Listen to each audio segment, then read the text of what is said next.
I'm going to go ahead and get started here. Hi, my name is Gwen Stembridge. I'm the Director of Education and Partnerships at Nonprofit Vote. And you are here for making a plan for voter engagement in a midterm year. So this webinar will really focus on how to make that plan. And we're excited to present a tool to you that we have had, but we continue always to update our tools based on feedback that we get from you all, the community. So please continue to, as you use these tools, also send us back feedback and information because we will listen, we will use it, we will implement it.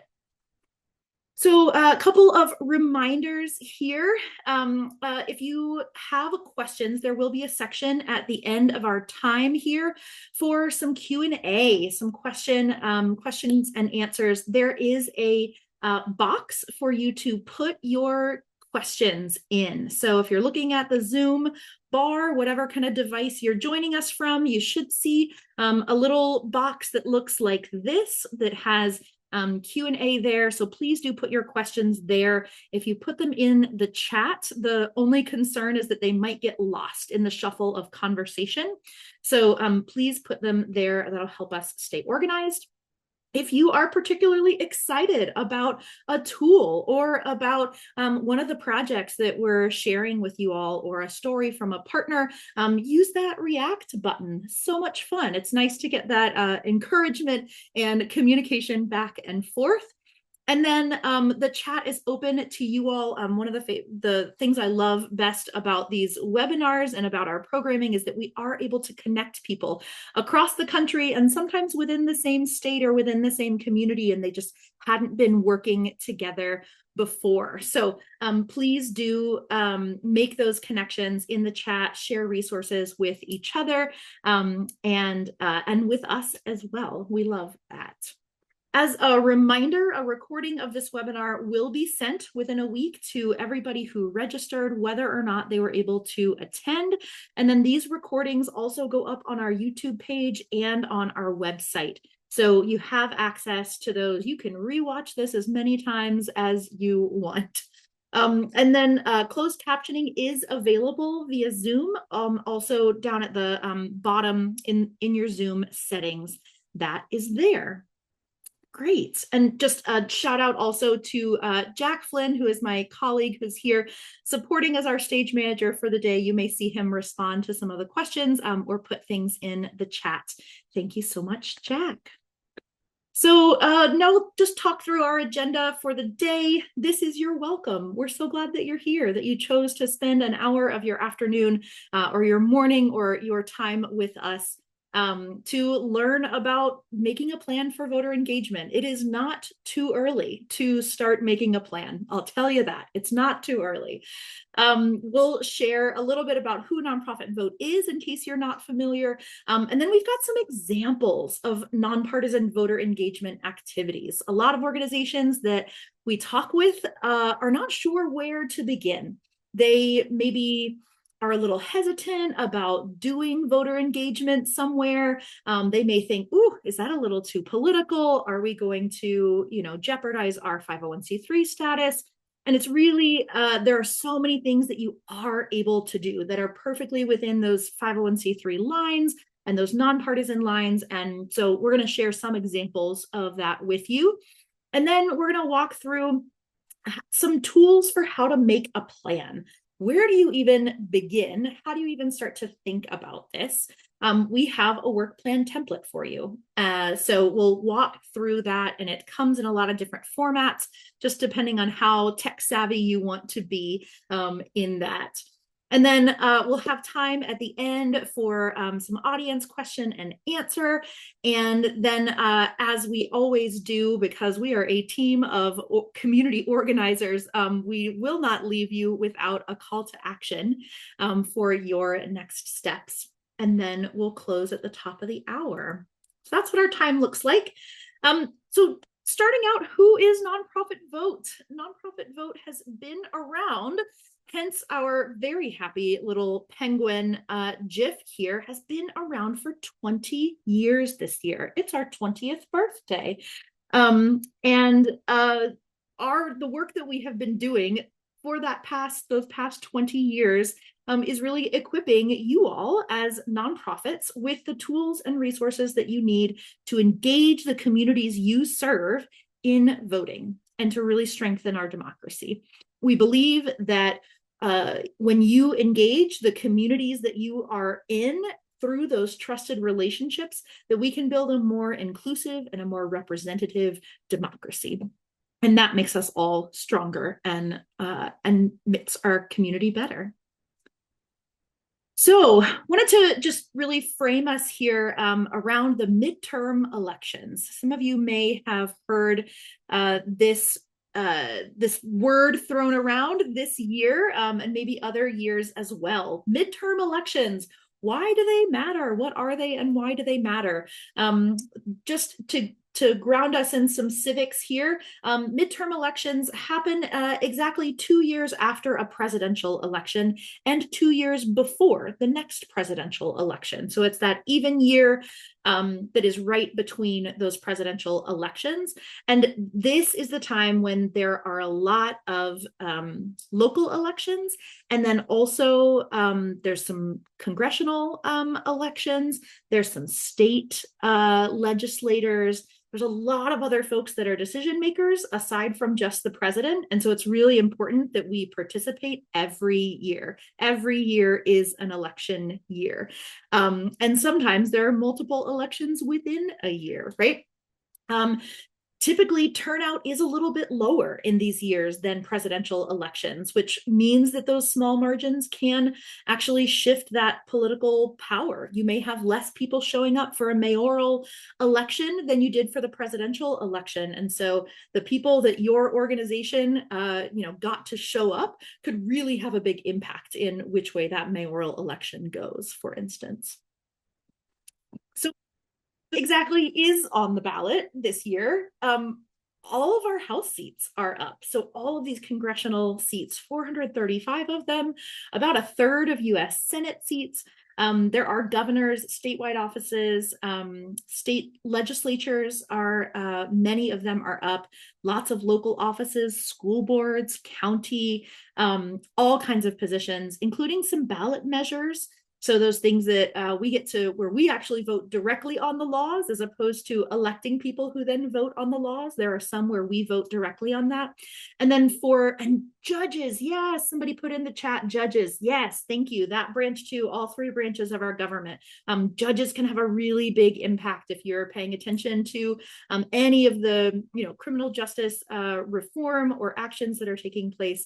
Judges are really key in that. And then for many of these positions, there are primaries.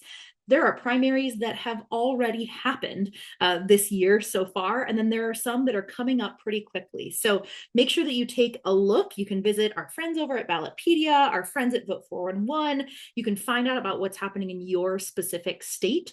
And then also encourage you to check out our midterm resource that gives you a little bit more information about just midterms, how they operate, some commonly asked questions that you may run into. So pay attention to all of that. That is why we are really leaning in this year. So next, I'll share a few activity examples. So we really pride ourselves on meeting organizations where they're at. You don't have to go whole hog, if you will, on voter engagement if you are brand new to this. It is okay to start small and figure out what you can do. Do something, right? Show up for something. And so I've got some examples here really separated out into more simple, kind of low lift if you have lower capacity, if you're, an all volunteer organization, or maybe just a really small department that doesn't really have funding to do this work, but you know how important it is. And then we've got some medium-sized activities. And then, if you're ready to just jump in feet first, then we've got some examples there as well. As we do all of this, just wanted to remind folks that it's really important to remain nonpartisan. And so any of the activities that you're doing, make sure that you're not endorsing or opposing a candidate or a political party. not donating money or resources, and not conducting any election-related activities. You also just, this one is a little bit less well known, but you cannot give out prizes or incentives in exchange for registering to vote. You can give out prizes and incentives to anyone who comes to your voter registration table. That you can do, but you can't withhold a prize until somebody registers to vote. That's where that line is. And as I say that, I'll also just give the caveat that I am not an attorney, and this is not legal advice. But these are some guidelines, and we do have our friends over at Boulder Advocacy Alliance for Justice do have a lawyer, an assistance line, a legal assistance line that you can reference there. But just wanted to remind you of these guidelines. So here are some small capacity activities. So easy, like the Staples Easy button here. Some key things that you could do this afternoon. You could add the key election dates and deadlines to your organizational calendar. That's a really easy thing to do, just so that as you're making your plans for the rest of the year, you've got those dates in mind. You know that you're not going to plan your fundraiser for the first Tuesday in November. You're not going to plan it for then, right? You can email your staff, board, and volunteers about their options for voting. You can look and see, what are the voting laws in your state, and you can look through those and you can share those out with staff and board. That's a really easy thing you can do internally with your organization. You can also amplify your local or state board of elections information, just those election dates and deadlines. You can share those out on your social media. You can put posters if you have a lobby or a public place. You can put those out. You can send them out in your email newsletter. You can have a QR code that is at the front desk for where folks are coming in and out, which is great. You can also provide and promote sample ballots for your region when they become available. Do you have an after-school program? You can pass those ballots out to folks, parents who are picking their kids up after school, or include in neighborhood information packets, right? Lots of ideas there that are small capacity, easy things that you could do, you could implement tomorrow if you wanted to. And then we've got some medium capacity activities. So you could partner with a nonpartisan voting organization to table in your lobby or at an event with you and register voters. You don't have to do that work yourself. If your organization is focused on healthcare or on food security or on housing or something else, you can partner with another organization. We love being able to partner with organizations. Collaboration is really key. We all know this as nonprofits, that resources are not always plentiful. Sometimes they are, but they are not always plentiful. And so really finding those partnerships can be really key. Some ideas here: you can hold mock elections to raise awareness about upcoming elections, right? Have people go through the process and practice. What is it like to fill out that ballot? What is it like to do that research, but on a topic that's a little more low stakes, maybe the best cookie or a best music genre or something like that. I've also seen organizations that have invited the Board of Elections to their location to maybe help people through answering questions and to build trust in the process for folks that may not have as much inherent trust in systems. You can also host local organizations to talk about topics related to the election. You can bring in a former retired legislator, maybe policy experts that are related to your organizational mission, to talk about the importance of voting and how that connects to your organization's mission. You can print out bookmarks or business cards with key election dates and deadlines and pass those out. You can have them sitting, if your organization does a bunch of summer outreach at festivals, maybe you have those out among the rest of your organizational materials. You've got those key election dates and deadlines. You can also provide rides to the polls. If you have access to, a van or volunteers who do transportation, you can train them up and you can have them provide rides to the polls. And then if you are as ready as this Wallace and Gromit sheep to just jump right in, there are some larger capacity activities you can do. You can host a local candidate forum, maybe in partnership with other nonpartisan organizations. Maybe you're working with different organizations along the housing continuum of care, and you want to work with those organizations together to do a candidate forum on housing. You want to ask some of these folks that are running for these positions, hey, what are you going to do about our housing? What are you going to do about funding? What are you going to do about this continuum of care funding, about CDBG money, right? You can have those conversations, see what answers they're going to get. You can absolutely do that candidate forum as a nonpartisan 501c3 organization, and we've got the tools to show you how to do that on our website. You can invite candidates to tour your organization, your project site, your community event. Love to hear stories from Habitat for Humanity that invites candidates to come on the job site and really just get their hands dirty and do a little bit of work alongside the community. So options like that can be really great. You're, again, doing those equally for each of those candidates. You're not picking and choosing, but there are ways that you can do that. You can have an intergenerational conversation about the importance of voting. There are a lot of different, positions and habits on voting across generations. And so it can be really powerful to have those conversations across generations. And then you can also incorporate civics education throughout the year, not just near the election. You can have trivia nights, you can have information at your outreach table. You can really make this fun and engaging. Voting doesn't have to be boring. Voting affects our everyday lives. And so it's really important to make it engaging and remind people of how important this is and how it impacts everyone's everyday lives. And then you can also organize your community for or against a ballot measure. That is also within your C3 abilities. So those are some of the activities that you can do. Once you decide what activities you'd like to focus on, then comes the time to make a plan for how you're going to implement that. So some key pieces that you need to get started. Thank you, Maria, for reminding us. It's important to start at the very beginning. It's a very good place to start. Step A here is that you're going to assess capacity and audience. You want to get buy-in, you want to brainstorm. Step B is you want to build that basic knowledge. Okay, what are my state laws? What do I need to be aware of?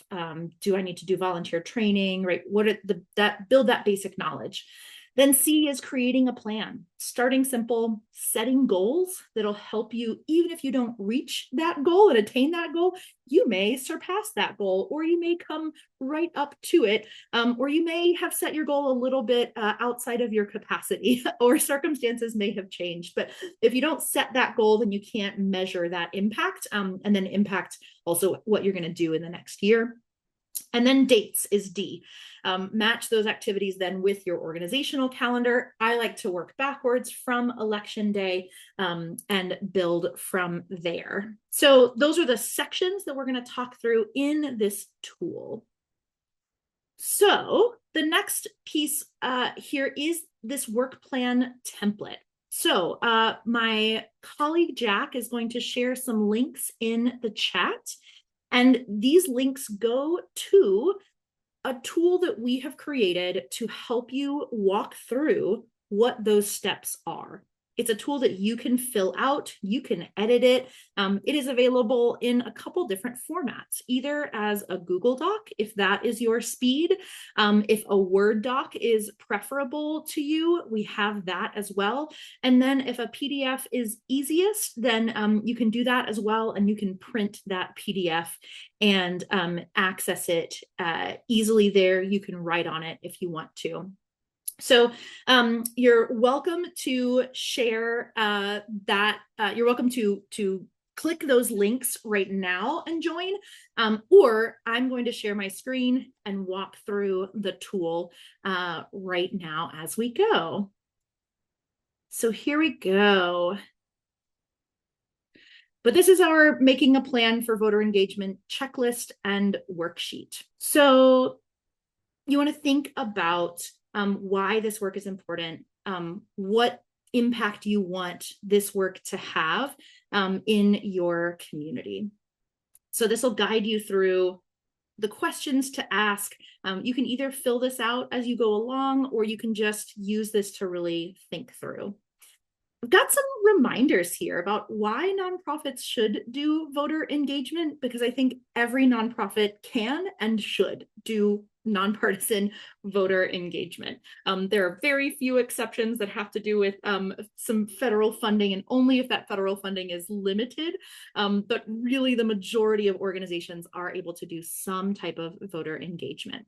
And then research shows that when nonprofits engage voters, then those voters are 10 percentage points more likely to follow through and vote. So this is really, this data is really powerful and can show you, shows you that this work works, right? And that nonprofits are valuable in this space. Nonprofit voter engagement benefits both an equitable democracy and builds momentum toward your nonprofit's mission. So there's value in both, on both ends there. So the first step here, as we talked about, is assessing capacity.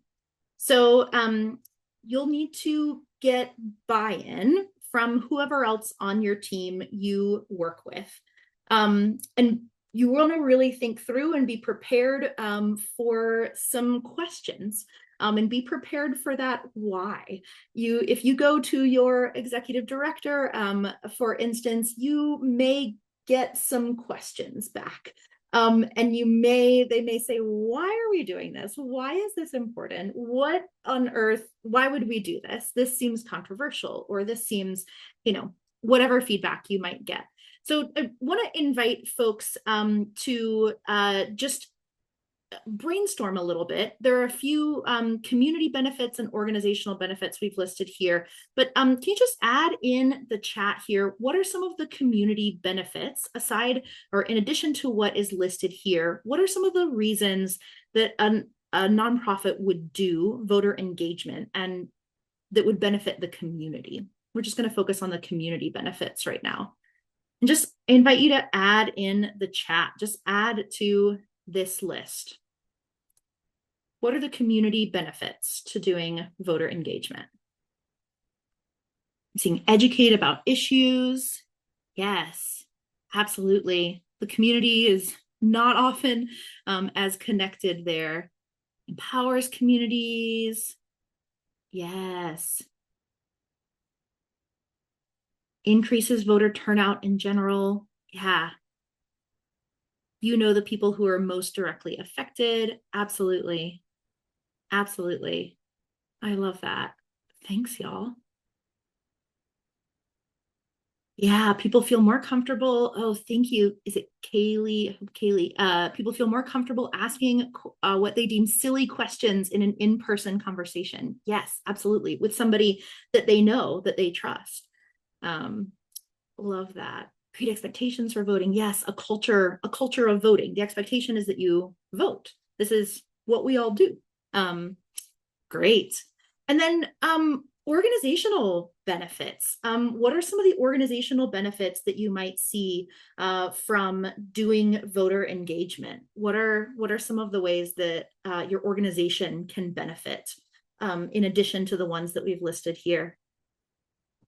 And yes, I'm looking at some of these other responses too. Thank you so much, Zara. Yeah, extra layer of trauma-informed and culturally sensitive organizing that has to happen. Yes, I would not be the person to go to Indian country, as you're saying, right? But you would, right? The community, you speak the language figuratively and literally often, you all as nonprofit leaders do. And so I think that is, yeah, that's really key. Great. Exposure. Yeah, absolutely. You may get your organization out there and get more supporters and more participants. This gives you more insight on issues that aren't necessarily your focus areas, getting more information from people on the ground. Yes, I love that. empowers the people you serve. Yes, especially people who maybe are used to being served, right? If you've been down for a while, if you have been the recipient of support for a long time, it can be empowering to say, actually, no, I can take part in this. Like, I have a voice. I can change something about my world, the world around me, and really, I can benefit. The community can benefit. There is a purpose to this. Yes, market yourself as an expert. So yes, often we know that nonprofits have this expertise, and the often the communities they're serving have that personal expertise and that personal experience sometimes, and the expertise that comes with experience. And so you can be that subject matter expert, and that's really, really key. I love that. One of the next steps to do is to choose a staff lead. You're probably, if you're the one who is championing this, you might want a buddy in this system. So find someone, whether that's a board member, a fellow staff member, another volunteer, somebody who can be a lead with you. If it's not you, then work with somebody to figure that out. And then you want to identify assistance and resources from community partners. So who else are you going to work with? I went ahead and put in here your local elections office because I think they are so underutilized. And I think I saw a few local elections offices that have joined us on the webinar, but please do reach out to those election offices. They need help getting the word out about voting and about people's options to vote. And so please do reach out to them. They've got all the information. They're presenting it in a nonpartisan way. So please get their information, stop by and say hello to them. Build that relationship. Can be really powerful. But also other organizations, like I mentioned, other organizations doing similar work to you, other organizations that are serving a similar geographic region. Any of those can be great resources.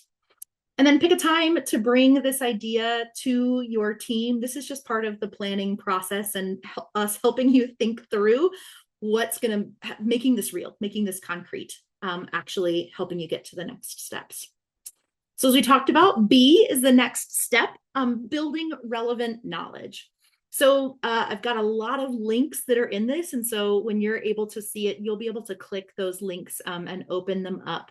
But it's really important to understand those guidelines about how to stay nonpartisan. So we've got our guide for staying nonpartisan, including the most recent webinar that we did with our friends at Harman Curran, with Stephanie Robbins, who's an attorney who actually helped us walk through what are those lines. You can see the recording of that webinar here and also on our website, which is great.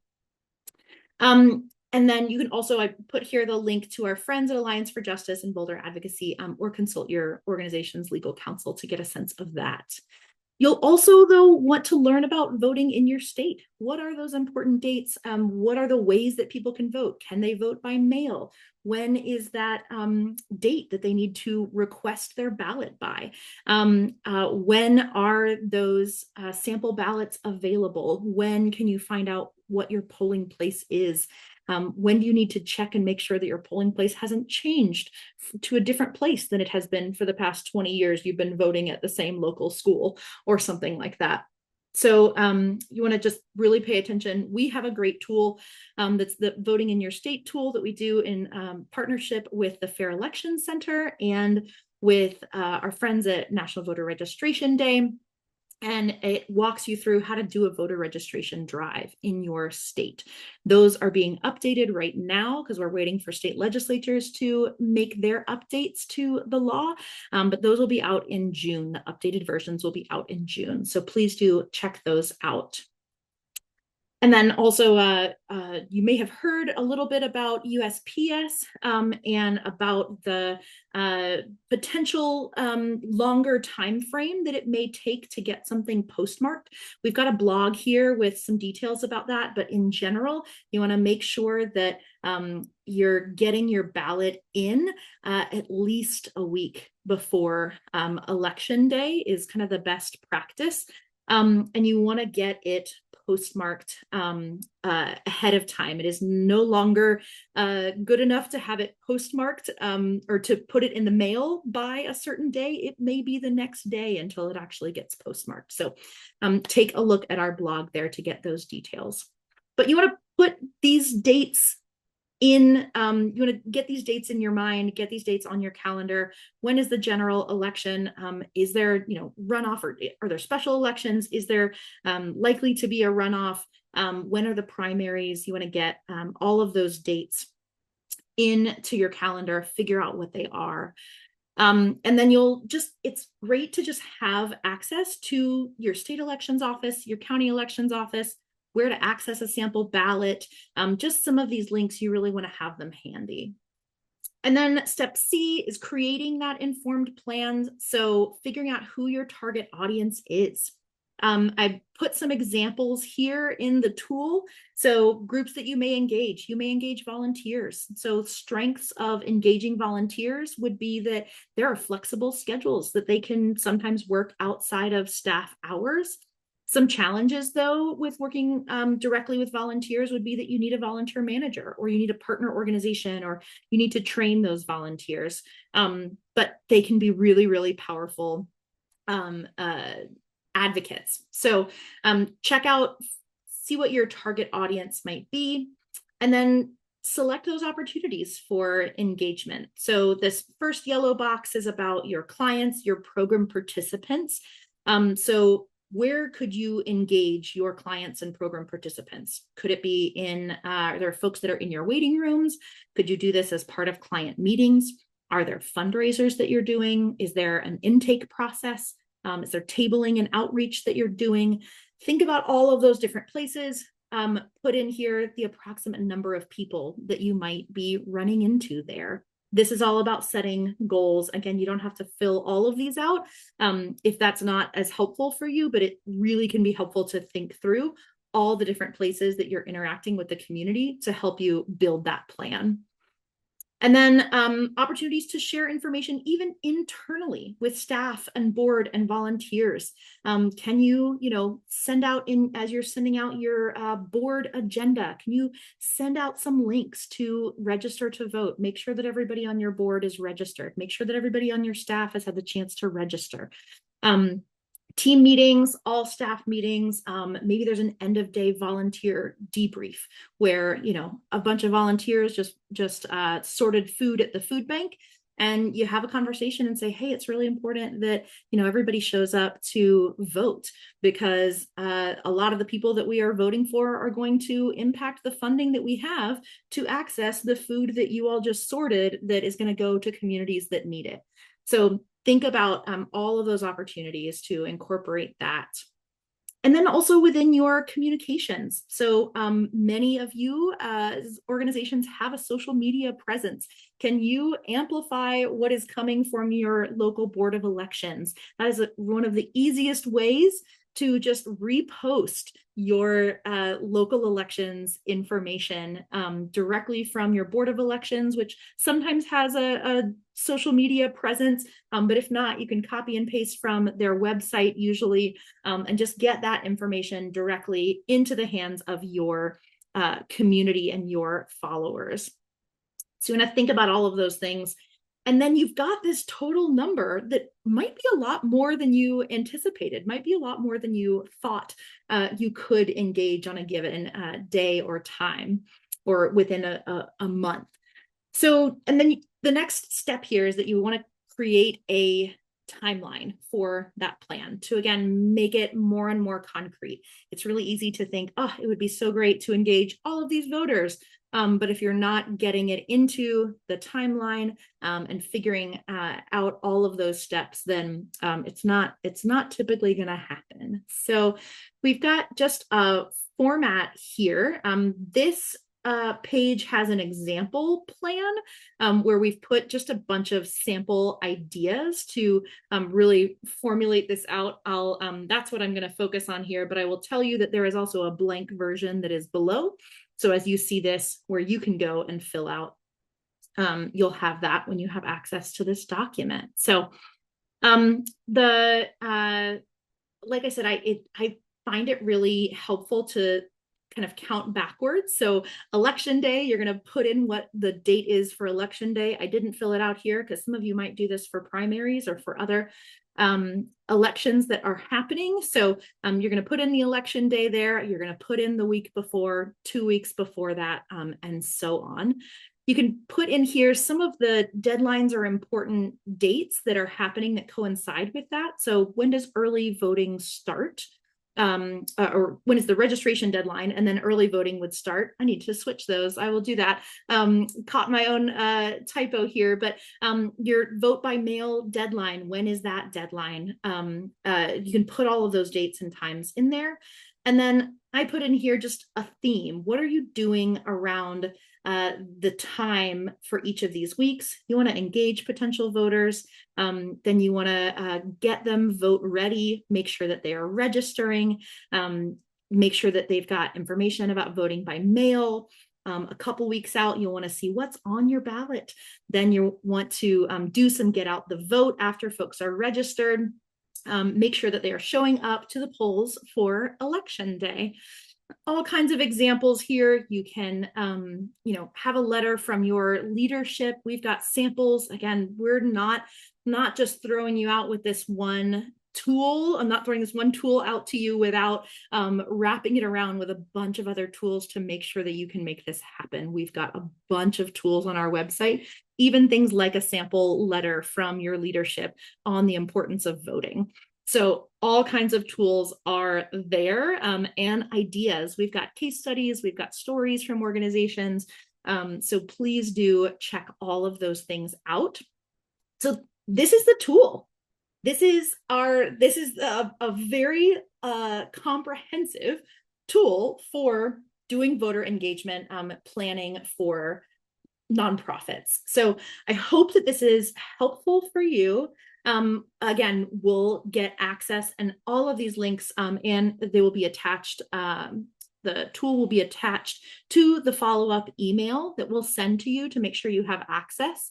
But for today, hopefully that meant that you were able to focus on the sharing that I did here. But this tool is here to help you. If you have feedback, or if you have ways that you have used this that you found helpful, if you have ideas about things we can, edit on it, then please do let us know. My email is on the website, or you can email info@nonprofitvote.org and let us know how you're using this, what is helpful about it. So great. The next piece here is our Q&A. So I know that there have been some questions in the chat here, or in the Q&A box. So I will go through a few of these. First one on here says, on the subject of staying nonpartisan, can you give out I registered to vote stickers? That's a great question. I think the I registered to vote stickers are typically given from the Board of Elections. That's always been my experience when I go to vote in person, is you get those. I don't think that they're, again, not an attorney. This is not legal advice. But I don't think there's any issue with you printing stickers that say I registered to vote. Registering would be different than voting, right? We get the voting stickers, but the I registered to vote stickers, I don't think there would be any issue with that. But again, seek official legal advice if you have concerns about that. And then private home lawn signs. I would think that would also, yeah, sure. If you wanna invest in that, then absolutely, that can be a way to just raise awareness. I think you could also do that, virtually, or just encourage folks to talk about the fact that they have registered. We know that word of mouth goes a long way in this. Great question. The next question here is around what tools might you have for trans people navigating accurate documents? Great question. And this really does vary from state to state. And unfortunately, it is, has been actively, there are less, less resources than there were a few years ago. But I would say reach out to your most states. Some states have a state equality organization, and so helping to navigate there. The Transgender Law Center also has some great resources. I can put some of those links there, but yeah, find the best way you can to get the most accurate documents, and do your best. I'm sorry, I don't have better news for that, but there are lots of resources and organizations that can help you further there. And it does vary state by state.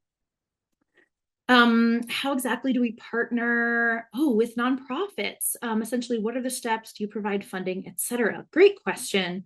So partnering with us can be as easy as showing up and doing this work. Doing this nonpartisan voter engagement work. So please do join us in this by doing this work. Use the resources. The resources are free for you to use. And keep in touch, celebrate stories, share stories with us about when you're doing this work. As of right now, we are not a funder. There are funders that do fund this voter engagement work, this nonpartisan voter engagement work.